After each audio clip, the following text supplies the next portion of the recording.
The great house at Collinwood as it looks in present time. But Barnabas Collins knows that one day soon the interior of the house will be in ruins. Because of a mysterious experience in the future, in the year 1995, he has learned that catastrophe will strike Collinwood in this year of 1970. But how and precisely when is something he has been unable to learn. Thus far, the mistress of Collinwood, Elizabeth Stoddard, has refused to believe the forecast of disaster. But on this night, Elizabeth has suddenly been awakened to a supernatural presence in the house. And now she realizes that drastic action must be taken if tragedy is to be averted.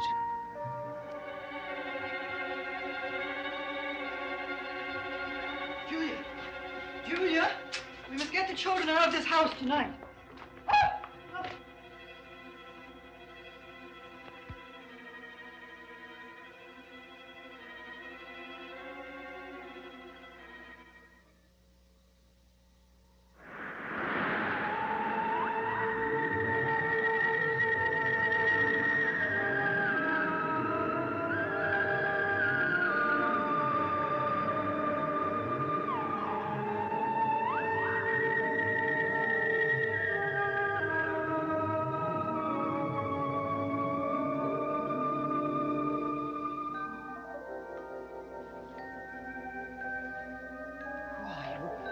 What are you doing in this house? Tell me who you are. Stay away from me. Please, stay away from me!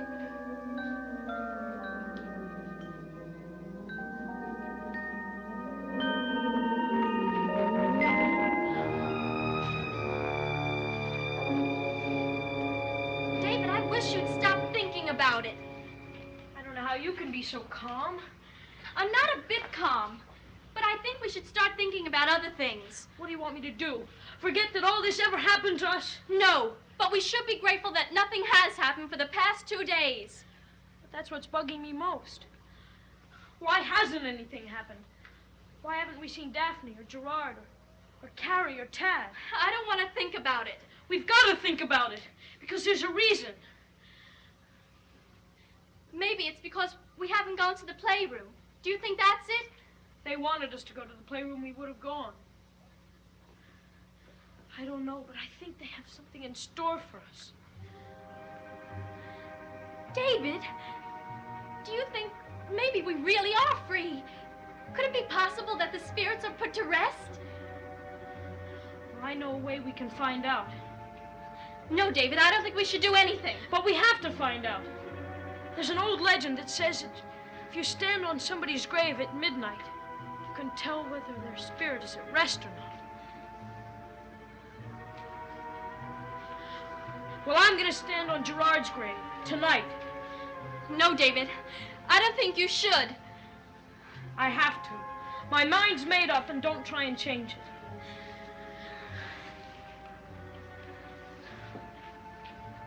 You don't have to come if you don't want to. Well, I don't want to. But I can't let you go there by yourself. Whatever happens, we're in this together.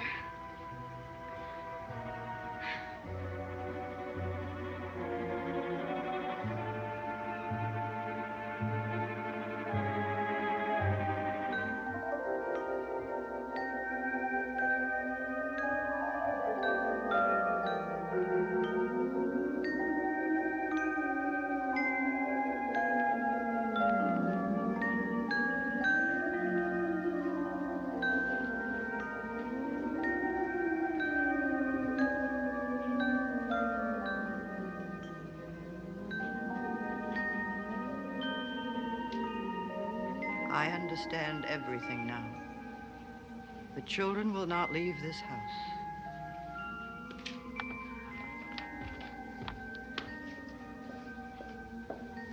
I know what must be done, and I will see that it is done. Julia!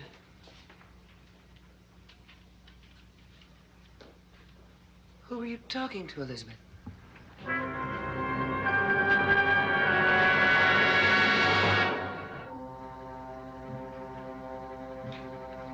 Julia, you startled. Oh, I'm sorry. I thought I heard you talking to someone here. That's right, you did. There's no one here. I was on the telephone with my lawyer. Oh? I see. Something wrong, Julia? I don't know. Are you sure nobody else was here? I'm quite sure.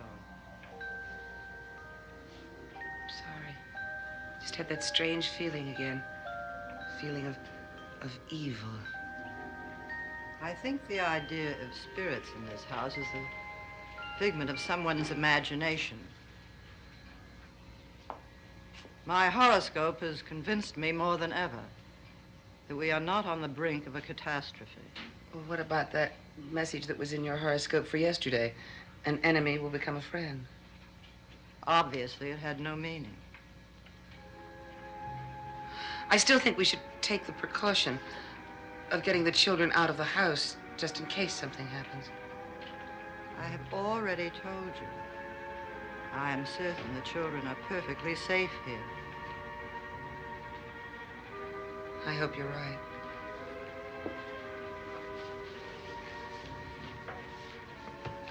I found some very interesting thing in one of these books. Where did you get them? I'm upstairs in the library. I found that there really was a ship called the Java Queen. The Java Queen? Yes, don't you remember? David found a model in the attic. Yes, of course. Well, what's interesting is that the real Java Queen was shipwrecked quite near here on this very day in 1841. A fascinating coincidence, Julia. But I think that's all you can make of it.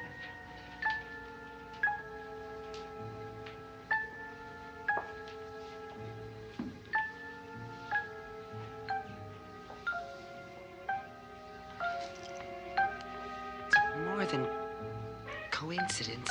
I'm sure of that.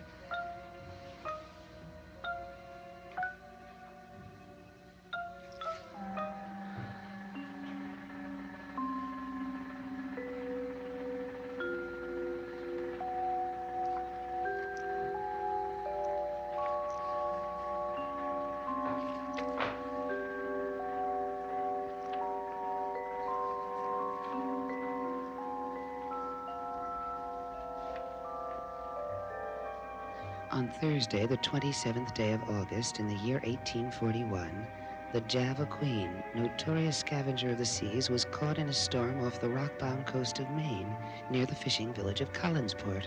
Her crew of 23 brigands and cutthroats perished at sea.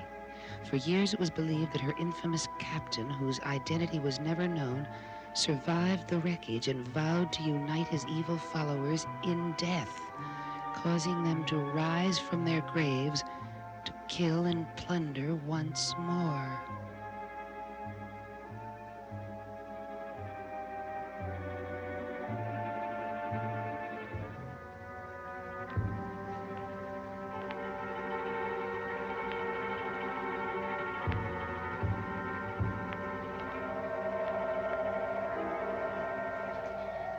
In darkness, he did live and die.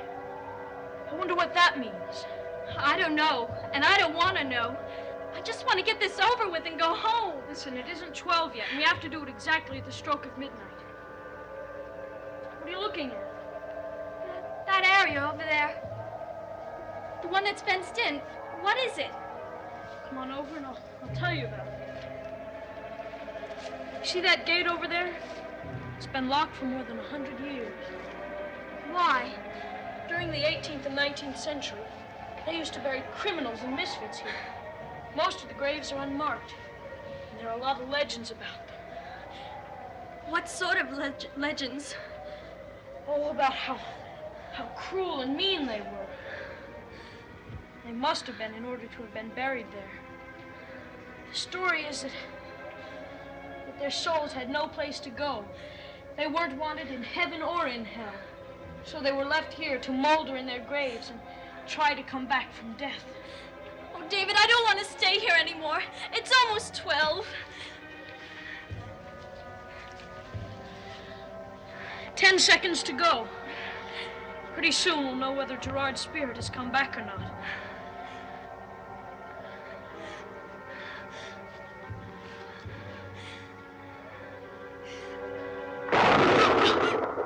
David, please, let's get out of here. No, we have to stay here a few more minutes.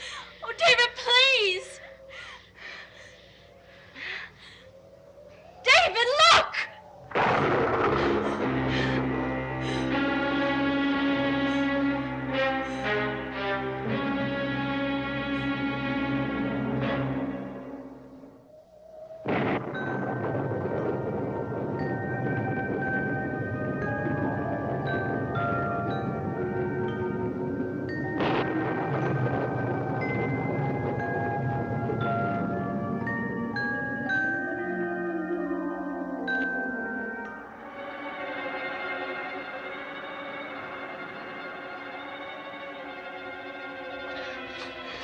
I guess we know what we want to know now. Yes. But listen, we have to be very quiet. We'll have to go up the back way.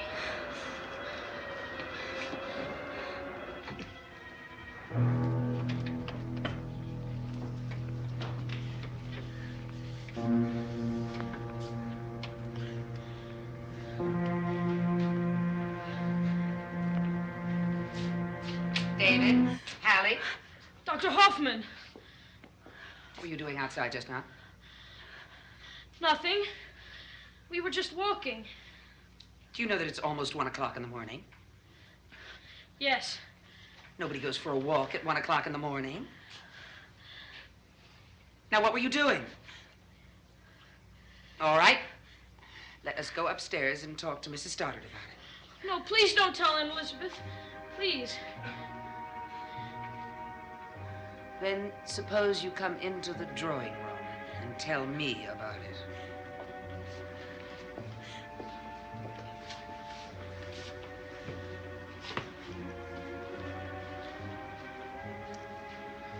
I'm waiting. Well, it was nothing. We were just upstairs in my room talking. And David wanted to take me for a walk, to show me the stars. Yes, I was going to show her the constellation of Gemini, only we can't see it from my room. So you went outside, I see. Yes. And that's the whole story? Yes, it's the truth. Now, are you going to tell Aunt Elizabeth? I don't know. Please don't. It'll just make her upset. And there's really nothing to be upset about. Isn't there? No, of course not. I think there is. I think you both know more than you'll admit. I don't know what you're talking about, Dr. Hoffman. Suppose I prove to you that I'm on your side by agreeing not to tell Mrs. Stoddard if you will help me. Help you? How? I want you to feel free to confide in me because I can help you. I really don't know what you're talking about. Neither do I, Dr. Hoffman. All right. The two of you can go up to your rooms. Are you going to tell Aunt Elizabeth? No, not now. Thanks a lot, Dr. Hoffman. You're a real friend. Come on, Hallie, let's go up the back way.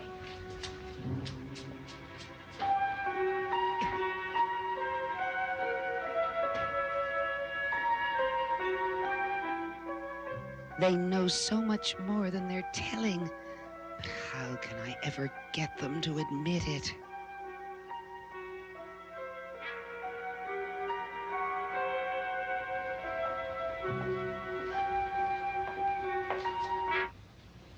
Elizabeth, I thought you'd gone to bed.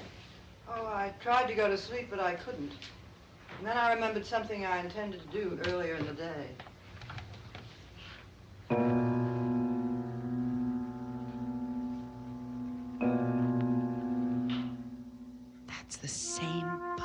was there in 1995. The one that fell and almost killed me.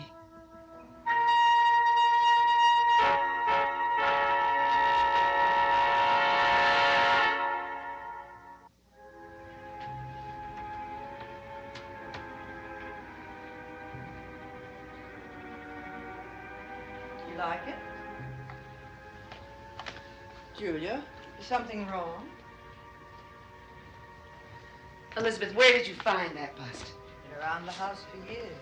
What made you decide to place it there? Oh, I've tried it in various places, and I thought it might look best there. Why do you ask? When Barnabas and I were in the future, I was in the foyer. And that bust was there. And I was directly under it. And someone or something caused it to fall. If it had hit me, it would have killed me. I'm sorry, Julia, but I'm afraid I don't know what you're talking about. Don't you see? It's just another sign of what's going to happen. That bust was there in the future because you placed it there now.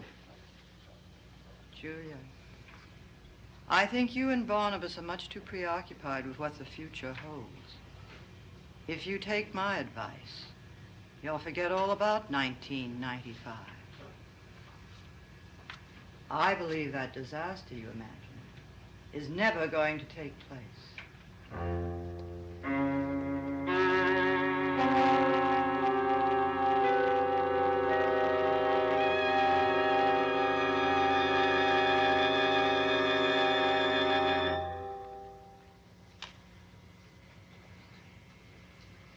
David, where did you get that?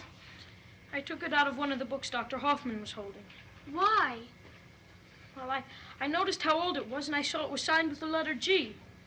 I think it must have been written by Gerard. What does it say? Know ye who do not rest.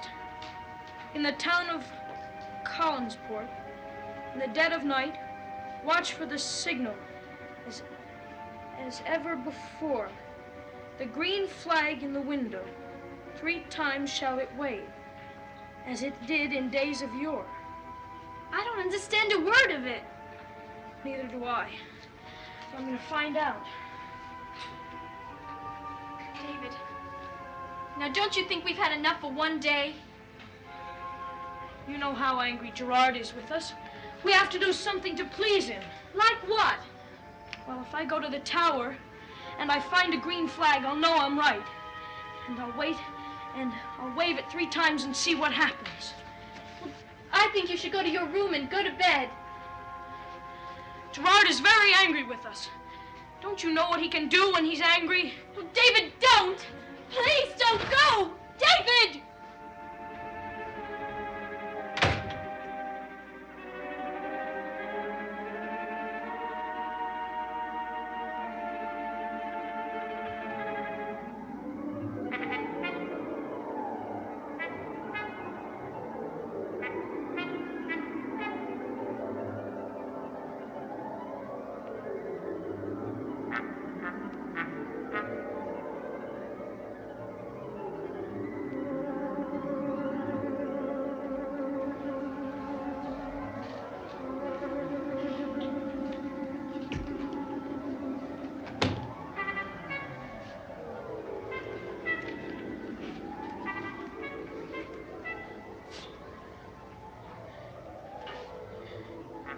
The green flag in the window, 3 times shall it wave.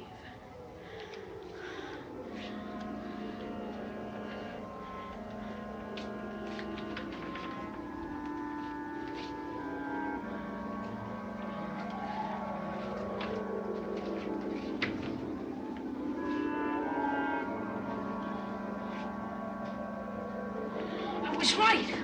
I knew it.